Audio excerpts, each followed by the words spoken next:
விடுகின்ற பொழுது முன்கதை சுருக்கம்.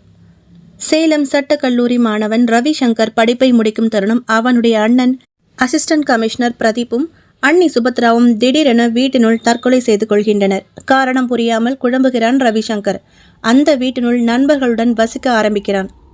பல அமானுஷ்ய நிகழ்வுகள் அவனை சுற்றி நடைபெற ஆரம்பிக்கின்றன.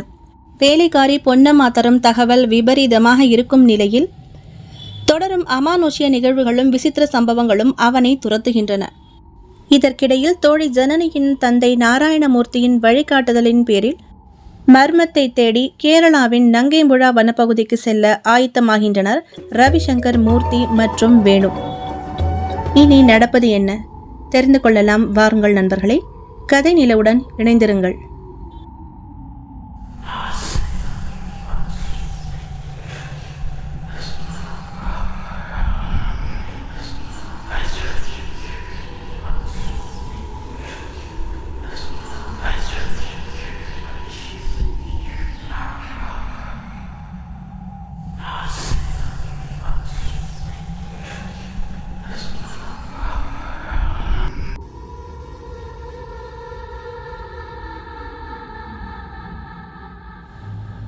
அத்தியாயம் 25.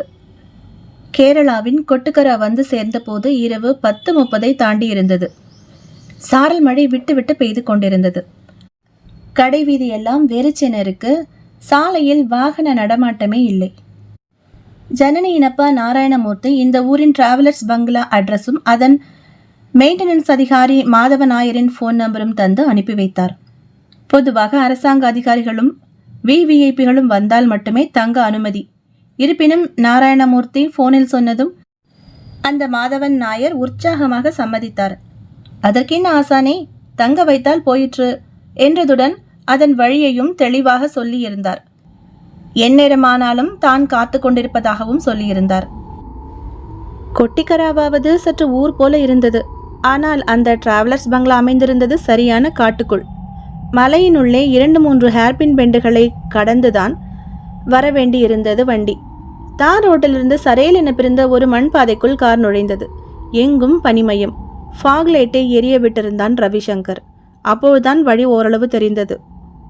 ரவிசங்கரின் கார் காட்டுப்பாதையில் அலுங்கல் குலுங்கல்களோடு தத்தி தத்தி தூக்கி போட மரங்கள் சூழ்ந்த அந்த விருந்தினர் மாளிகை முன் வந்து நின்றது.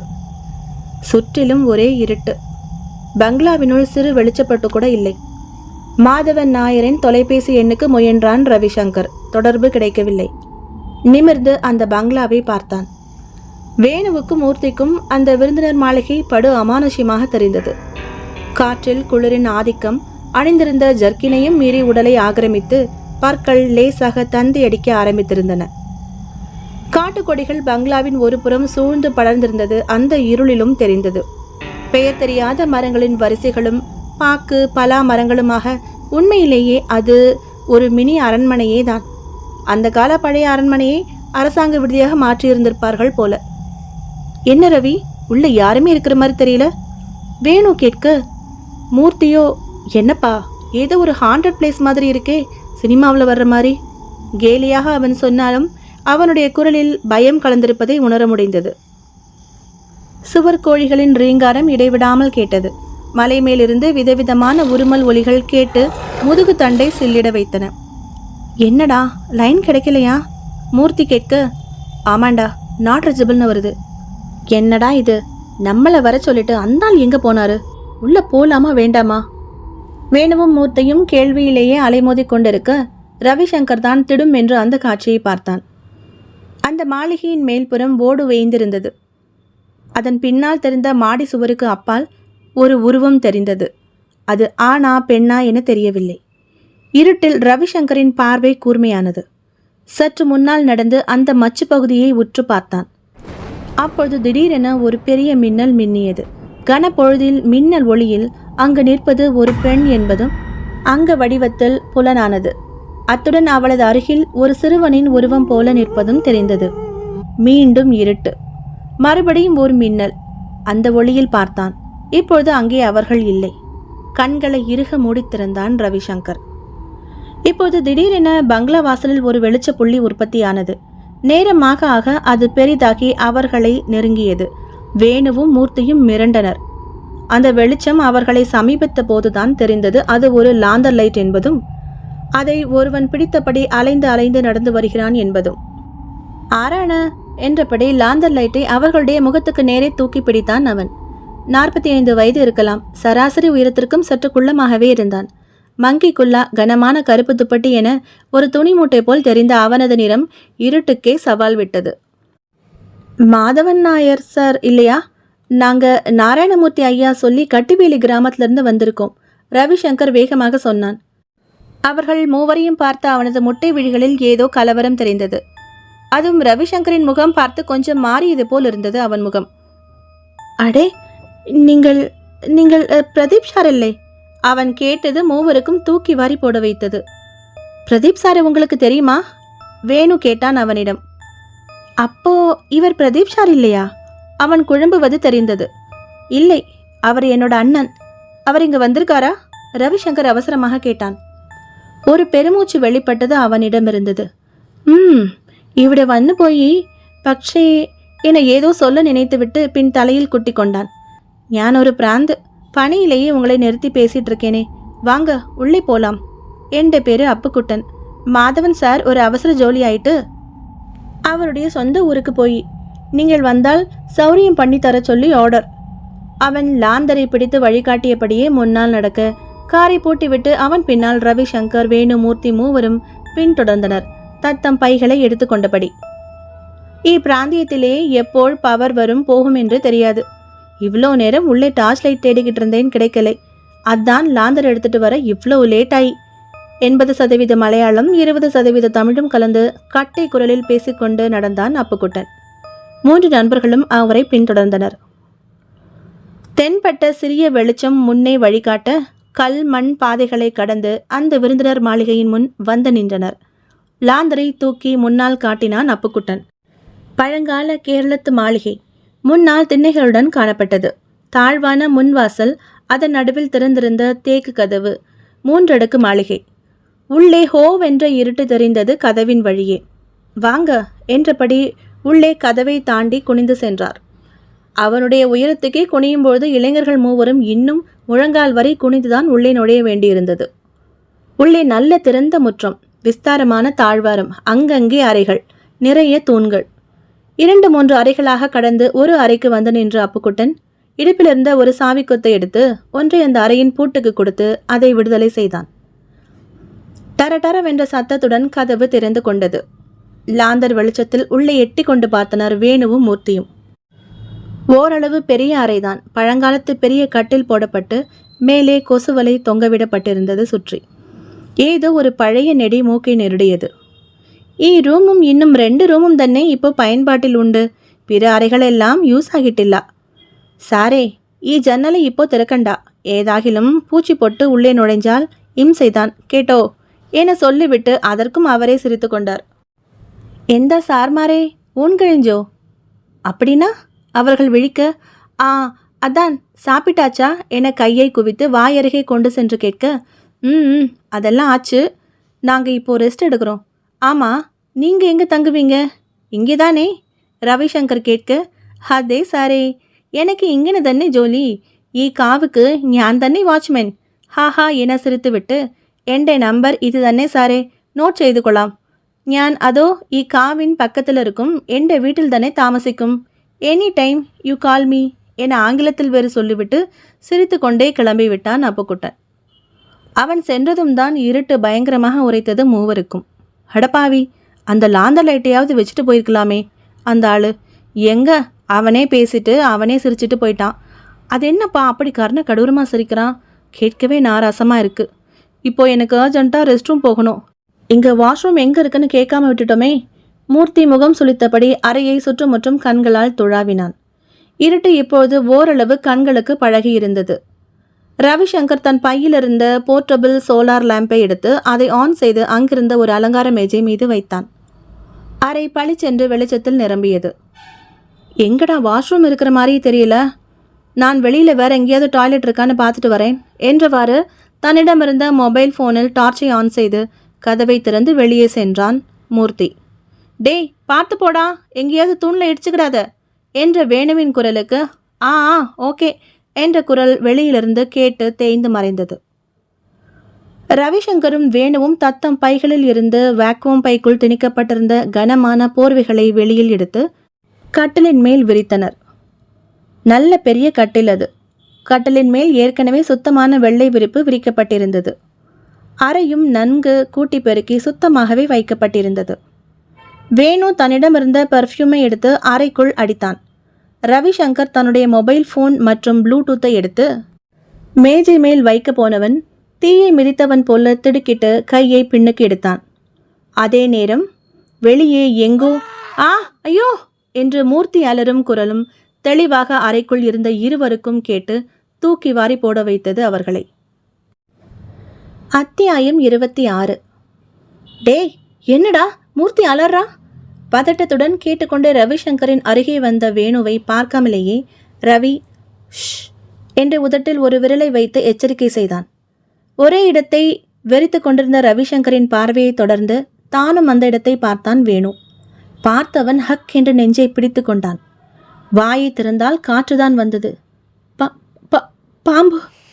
ஆம். சற்று முன்பு ரவிசங்கர் லேம்பை வைத்த இடத்திற்கு சற்று தள்ளி நல்ல 6 அடி நீளமான கட்டுவிரிய நாகம் உயர்ந்து நிமிர்ந்து தன் நெல்மணி கண்களால் அவர்களையே பார்த்து கொண்டிருந்தது.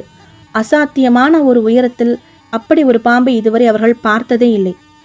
இடுப்பு வரை உயரமிருந்த மேஜையில் நன்கு ஸ்திரமான ஒரு ரப்பர் வளையம் போல சுற்றி கிடந்த உடம்பின் மேலே அதன் முன்பாகம் அண்ணாந்து பார்க்கும்படி இருந்தது. நல்ல 2 உள்ளங்கை அளவுக்கு சதைப்பற்றால் மினுமினுத்தது அதன் உடல். புஸ் புஸ் என்ற சப்தத்துடன் இரத்த சிவப்பு நிற நாக்கு சீறிக்கொண்டு வெளிவந்தது. அந்த காற்றை அந்த இருட்டில் அரள விட்டது வேணுவை. அவ்வளவு நீள பாம்பை உண்மையில் அவன் பார்த்ததே இல்லை. உலர்ந்து போன உதட்டை நாவால் ஈரப்படுத்தி கொண்டு காற்று குரலில் கேட்டான் வேணு. என்னடா இவ்வளோ பெரிய பாம்பு மனுஷ உயரத்துக்கு உட்கார்ந்துருக்குது? பூட்டி இருந்த அறைக்குள்ள எப்படி வந்திருக்கும்? ஜன்னல் கூட மூடிதானே இருக்கு. பாதி குரலும் மீதி காற்றுமாய் கேட்ட அவனுக்கு எந்த பதிலையும் சொல்லாமல் அந்த பிரம்மாண்ட சர்ப்பத்தையே ரவிசங்கர் பார்த்து கொண்டிருந்த போதுதான் அது நடந்தது. திடீரென யாரோ அவன் மூளைக்குள் புகுந்து இதை சொல் என கட்டளையிடுவது போல் கேட்க அடுத்த நொடி மடமடவென ஏதோ ஒரு மந்திரத்தை அவனுடைய உதடு உச்சரிக்க ஆரம்பித்தது. மெல்ல மெல்ல அதன் சத்தம் அந்த ஒளி அலைகளாக ஒரு சீரான அதிர்வில் பரவி அறைக்குள் உருவாக லேசாக தலையை மட்டும் அப்படியும் இப்படியும் ஆட்டி சீறிக்கொண்டிருந்த அந்த சர்ப்பம் இப்போது மெல்ல தலையை தாழ்த்தி உடலை குழைத்து நெளிந்து சுருண்டு தன் உடம்பின் மேலேயே படுத்து கொண்டது. அமைதியாக கட்டிலின் மேல் இருந்த தலையணை எடுத்து அதன் உரையை தனியே எடுத்தான் ரவி. மேஜை மேல் சுருண்டு படுத்திருந்த அவ்வளவு பெரிய கட்டுவிரியனை கையால் தூக்கினான். ஒரு கையால் தூக்குவது சிரமமாக இருக்கவே தலையணை உரையை மிரண்டபடி நின்று கொண்டிருந்த வேணுவின் கையில் திணித்தான். இது கெட்டியா புடிடா. முகத்தில் வெள்ளமாய் வியர்வை வழிய நடுங்கியபடியே அதன் வாயை அகல திறந்தபடி பிடித்து கொண்டு நின்றான் வேணு. இப்போது 2 கைகளாலும் அந்த பாம்பை ஏதோ ஹோஸ் பைப்பை தூக்குவது போல தூக்கி அந்த தலையணை உரைக்குள் தொப்பென போட்டான் ரவிசங்கர். எதற்கும் அதனிடமிருந்து எதிர்ப்பு இல்லை. வேணுவுக்கு மயிர் கூச்செறிந்தது. அடிவயிற்றில் அமிலம் சுரந்தது. அந்த தலையணை உரையை அவனிடமிருந்து வாங்கி அதன் வாயை கொத்தாக சேர்த்து பிடித்து கொண்ட ரவிசங்கர் கதவை தரடா என்றபடி அறையை விட்டு பாய்ந்து வெளியேறினான். சீக்கிரம் வாடா. மூர்த்திக்கு என்னாச்சுன்னு தெரியல. இப்பொழுதுதான் ஓரளவு பயம் நீங்கி நார்மலுக்கு வந்த வேணு மூர்த்தி டேய் மூர்த்தி என்ன கத்தியபடியே அந்த பழைய மாளிகைக்குள் தேட ஆரம்பித்தான். எங்கும் அவன் இருப்பதற்கான அறிகுறியே இல்லை. அதன் பின் கதவு விரிய திறந்திருந்தது. அதன் வழியே பின்கட்டுக்கு வந்தவர்களுக்கு பயங்கர அதிர்ச்சி. பின்கட்டில் இருந்த கிணற்றுக்கு அருகே மல்லாந்து விழுந்திருந்தான் மூர்த்தி. கண்கள் மூடியிருந்தது. அவனுடைய மொபைல் போன் சற்று தள்ளி விழுந்து டார்ச் மேல் நோக்கி அடித்து கொண்டிருந்தது. மூர்த்தியிடம் அசைவே இல்லை. அத்தியாயம் 27. விடிந்தே விட்டது. மயங்கியிருந்த மூர்த்தியை தூக்கி வந்து கட்டிலில் படுக்க வைத்திருந்தனர். விஷயம் கேள்விப்பட்டு அப்புக்குட்டன் பதறி அடித்து கொண்டு ஓடி வந்தான். ஏண்ட அம்மி எந்த ஆயி வந்து கொஞ்ச நேரம் கூட இல்லை, பழி வாங்கிட்டானா என கத்திக்கொண்டே வந்த அப்புக்குட்டனை கொத்தாய் சட்டையை பற்றி தூக்கினர் வேணுவும் ரவிசங்கரும். டேய் உண்மை சொல்லு, மூர்த்தி என்ன பண்ணின? போட்டியின் அறைக்குள்ள அவ்வளோ பெரிய நாகம் எப்படி வந்துச்சு? பலார் பலார் என அவர்கள் விட்ட அறையில் பொறி கலங்கியது அவனுக்கு. உதடு கிழிந்து ரத்தம் எட்டி பார்த்தது. ஹிண்டி பகவதி அடிக்கண்டா, எனக்கு ஒன்றும் அறியல, நான் அப்பாவி ஐயோ, என்ன நடந்தது சொல்லிட்டாடிங்க, கதறியவனை கீழே விட்டனர். தொப்பென கீழே விழுந்தான் அப்புக்குட்டன். நடுங்கியபடியே மெல்ல எழுந்தவன் கட்டிலில் மயங்கி கிடந்த மூர்த்தியை பார்த்தபடி வந்தான். அவன் நாசியில் கை வைத்து பார்த்தான். ஆள் உயிரோடு உண்டு சாரே, ஏதோ அதிர்ச்சி மயக்கம், அவ்வளவுதான், இப்போ தெளிஞ்சிரும் என சிரித்தபடியே சொல்லிவிட்டு திரும்பியவன் முகம் கலவரமானது. எதிரில் மார்புக்கு குறுக்காக கைகளை கட்டிக்கொண்டு ரவிசங்கரும் வேணுவும் நின்றிருந்தனர். அவனை முறைத்தபடி, அதென்ன சாரே, என்னை இப்படி நோக்கி? ஞான் ஒரு தப்பும் செய்துட்டில்ல. பின்ன நீ ரூமுக்குள்ளே வரும்போது ஏதோ புலம்பிக்கிட்டே வந்தியே, அதுக்கு என்ன அர்த்தம்? அப்புறம் இதுக்கு என்ன அர்த்தம்? அறையின் ஓரமாய் இருக்கு கட்டி வைக்கப்பட்டிருந்த தலையணை உரையை காட்டி கேட்டான் ரவி. அதனுள் இப்பொழுது அந்த சர்ப்பம் நெளிந்து கொண்டிருந்தது. அதை விட்டு வெளியேறும் ஆக்ரோஷம் உள்ளிருந்து கேட்ட அதன் சீற்றத்திலேயே தெரிந்தது. ஹா, சர்ப்பமா? இண்டி பகவதி, இது எங்கிருந்து வந்தது? அதைத்தான் நாங்களும் கேட்குறோம். உன் கண்ட்ரோலுக்கு கீழே இருக்கிற இவ்வளவு பெரிய இடத்துல, அதுவும் பூட்டின ரூமுக்குள்ளே எப்படி வந்து சமத்தா டேபிள் மேலே உட்கார்ந்துருந்தது? ரவிசங்கர் மிரட்டினான். எனக்கு தெரியாது சாரே, சத்தியமாயிட்டு நம்பு. ஞான் போய் உறங்கி போய் இப்போ நீங்கள் வெளிச்சதும் தான் வந்தோம். அவன் கண்களில் கெஞ்சல். இது காட்டு பகுதி அல்லே, ஏதேனும் விஷஜந்து உள்ளே நுழைஞ்சு எங்கேயோ பதுங்கி இருக்கணும். என் ஃப்ரெண்டு ஏன் மயங்கினா? அதை நீங்கள் ஃப்ரெண்டுக்கிட்டே இல்லை சோய்க்கணும். அவன் சொல்லி முடிக்கவும் என முனகிக்கொண்டே மூர்த்தி காட்டிலில் புரளவும் சரியாக இருந்தது. மூவரும் வாதங்களை கைவிட்டுவிட்டு அவனை நெருங்கினர். கட்டிலில் புரண்ட மூர்த்தி, ஐயோ வேணா, என்ன ஒன்றும் பண்ணிடாத என்று அலறியவாறு எழுந்து உட்கார்ந்தான். கண்களை விழித்தான். சுற்றி முற்றி பார்த்தான். சூழ்நிலை உரைக்க சில வினாடிகள் பிடித்தது. எதிரில் அவனையே வெறிக்க பார்த்தபடி நண்பர்களும் அப்புக்குட்டனும். நெற்றியை பிடித்து கொண்டான் மூர்த்தி. ரவிசங்கர் அவன் தோளை தொட்டான். என்ன மூர்த்தி ஆச்சு? ரெஸ்ட் ரூம் போயிட்டு வரேன்னு போயிட்டு கொஞ்ச நேரத்திலேயே உன்னுடைய அலறல் சத்தம் கேட்டது. என்னமோ ஏதோன்னு வந்து பார்த்தா கிணத்துக்கிட்ட மயங்கி விழுந்து கிடக்கிற. பாத்ரூம் இங்கே பக்கத்துலேயே தான் இருக்கே, நீ ஏன் கதவை திறந்துக்கிட்டு பின்னாடி அவ்வளோ தூரம் இருட்டில் போன? நான் போனேனா? மூர்த்தியின் முகத்தில் அதிர்ச்சி குழப்பம். நீ தானே கதவை திறந்து வச்சுட்டு பாத்ரூம் இங்கே இருக்குன்னு சொன்ன. நீ சொன்னதை நம்பித்தானடா நான் அங்கே போனேன். என்கிட்டயே இப்போ ஏன் போனேன்னு கேட்குறியே, என்னடா ஜோக் பண்ணுறியா? கேட்ட மூர்த்தியின் குரலில் கேலியும் கோபமும் கணிசமாக கலந்திருந்தது. திகைத்து போனார்கள் ரவிசங்கரும் வேணுவும் அப்புக்குட்டனும். அப்புக்குட்டன் முகத்திலோ கலவரம் குடிக்கொண்டிருந்தது. அவனையும் அறியாமல் அவன் கை அவனுடைய இடுப்பில் இருந்த தாயத்தை தொட்டு பார்த்து கொண்டது. அம்மே பகவதி. அத்தியாயம் 28. உண்மையாவ சொல்றீங்க? கேட்ட மூர்த்திக்கு வேணு விளக்கி கொண்டிருந்தான் அத்தனையையும். ஆமாண்டா, ரவி என்கூட ரூம்லேயே தான் இருந்தா. அங்கே பாரு. அவன் சுட்டிக்காட்டிய இடத்தில் உரைக்குள் இருந்த சர்ப்பம் நெளிந்து சீறிக்கொண்டிருந்தது. மூர்த்தியின் கண்கள் அச்சத்தில் விரிந்தது. இதை எப்பட்றா அவன் பிடிச்சான்? அதாண்டா எனக்கும் ஆச்சரியம். நடந்ததை சொன்னான் வேணு. அவன் மந்திரம் சொல்ல சொல்ல அப்படியே அது பெட்டி பாம்பா அடங்கிடுச்சு. உண்மையிலேயே என்ன கணம், தூக்கவே முடியல. நாங்கள் அதை பார்க்கவும் நீ கத்தவும் சரியா இருந்தது. அப்படி இப்படி அசைஞ்சா போட்டு தள்ளிடுன்னு அசைவே இல்லாமல் நின்னும் பாரு. இந்த பைய கையில் பிடிச்சிக்கிட்டே ரவி உன்னை தேடி ஓடி வந்தான். 2 பேரும் தான் பார்த்தோம், மூச்சு பேச்சு இல்லாமல் நீ விழுந்து கிடக்கிறத. இப்பொழுது மூர்த்தியின் கண்களில் பீதி பரவியது. என்னடா, ஏதோ மாயஜால மாட்டோம்ல இருக்கு. இவனை அப்படியே பார்த்தேன். ஆனால் ரவி கொஞ்சம் வித்தியாசமாக கண்ணில் கருவளையம் வந்து தெரிஞ்சான். அப்போவே நான் கொஞ்சம் யோசித்தேன். ஆனால் மூச்சா அவசரத்தில் நான் கேட்டுக்கல. பாத்ரூம் போயிட்டு வெளியே வந்தா கொஞ்சம் தள்ளி ரவி காட்டுக்குள்ளார நடந்து போகிற மாதிரி தெரிஞ்சுது. நானும் ரவின்னு கூப்பிட்டுக்கிட்டே பின்னாடியே போனேன். கொஞ்ச தூரத்தில் அவனை காணோம்.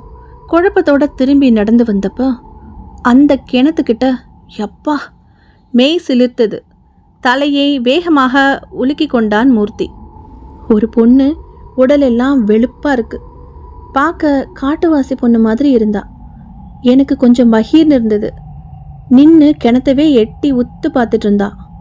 யாருமா அது அங்கே நிற்கிறதுன்னு கேட்டுக்கிட்டே தைரியத்தோட கொஞ்சம் கிட்ட வந்தேன். அவள் பதிலே சொல்லாமல் கிணத்தையே உத்து உத்து பார்த்துக்கிட்டு இருந்தா. அப்படி அவள் என்னத்தை உத்து பார்க்குறான்னு நானும் எட்டி பார்த்தப்பதான் பார்த்தா அவன் உடல் நடுங்கியது. தண்ணியில் அதே பொண்ணு கையும் காலையும் பரப்பி பணமா மிதந்துக்கிட்டு இருக்கா.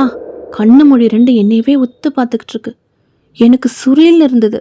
ஆன்னு கத்துக்கிட்டே திரும்பினா அவன் முகம் எனக்கு நேர்கிட்டக்க. கிணத்துல குதின்னு சொல்றா.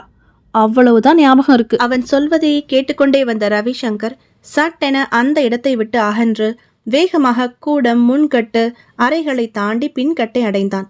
பின்கட்டை திறந்து அந்த கிணற்றடிக்கு வந்தான். நின்றான். கிணற்றை சுற்றி சுற்றி வந்தான். அப்புக்குட்டனும் அவன் பின்னாடியே ஓடி வந்தான். அவனுக்கு ரவி எதை தேடுகிறான் என தெரியவில்லை. முதல் நாள் இரவு சாரல் மழை பெய்து சொத சொதவென்று மண் ஈரமாக இருந்தது. பின்கட்டு வாசலில் இருந்து குனிந்து மண் தரையை உற்று பார்த்து கொண்டே வந்த ரவிசங்கரின் பார்வை சட்டென கூர்மையானது. கீழே கிடந்து அதை எடுத்து பார்த்தான். அவன் நினைத்தது சரிதான். அது ஒரு பறவையின் இறகு. வித்தியாசமான டிசைனில் கலர் கலராக இருந்தது.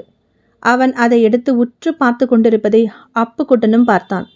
அவன் முகத்தில் கலவர ரேகைகள் பரவ ஆரம்பித்தன. சந்தேகமே இல்லை, இது அவனேதான், உரக்க கூவினான் அப்புக்குட்டன். சட்டென நிமிர்ந்து அப்புக்குட்டனை பார்த்தான் ரவி. அவன்னா யாரு? உள்ள வரும்போதே வந்து கொஞ்ச நேரத்திலே வலி வாங்கிட்டானான்னு கத்துனீங்களே, அதுக்கு என்ன அர்த்தம்? இதோ எங்கே போனாலும் எங்களை துரத்துக்கிட்டே வருதே இந்த இறகும் அதுக்கு சொந்த காரணம். அதுக்கு என்ன அர்த்தம்? என் அண்ணன் அண்ணி சேர்த்து நான் இப்போ அனாதையாக நிற்கிறதுக்கு காரணமே இதோ இந்த இறகுக்கு சொந்தக்காரன்தான். இப்போ என்ன கொல்லவும் சுற்றிக்கிட்டு இருக்கான். அந்த மிஸ்டீரியஸ் ஃபெல்லோ யாரு? உங்களுக்கு கட்டாயமாக தெரிஞ்சிருக்கும். சொல்லுங்க.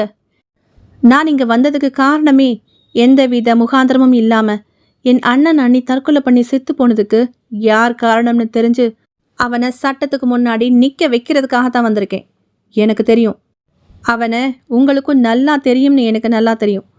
நீங்கள் என்னை முதல்ல பார்த்தப்பவே உன் கண்ணில் ஒரு கலவரம் தெரிஞ்சுது. அதை நான் உணர்ந்துக்கிட்டேன். என் அண்ணனுக்கு இந்த இடத்துல ஏதோ நடந்திருக்கு. அது என்னன்னு எனக்கு தெரியணும். நீயும் அந்த காட்டுவாசியாலும் சேர்ந்து அவர் என்னவோ பண்ணியிருக்கீங்க. சொல்லுடா, என்ன பண்ணீங்க? என்ன நடந்துச்சு? நல்லா சிரிச்சுக்கிட்டு சந்தோஷமாக இருந்த அண்ணா அண்ணி 2 பேரும் தூக்கு மாட்டி அநியாயமாக செத்து போகிற அளவுக்கு என்ன நடந்துச்சு சொல்லுடா. அப்புக்குட்டனின் கண்களில் அச்சம் உறைந்தது. நம்ப மாட்டாமல் ரவிசங்கரை பார்த்தான். என்ன பிரதீப் சார் மரிச்சு போயா? பெண் குட்டியுமா?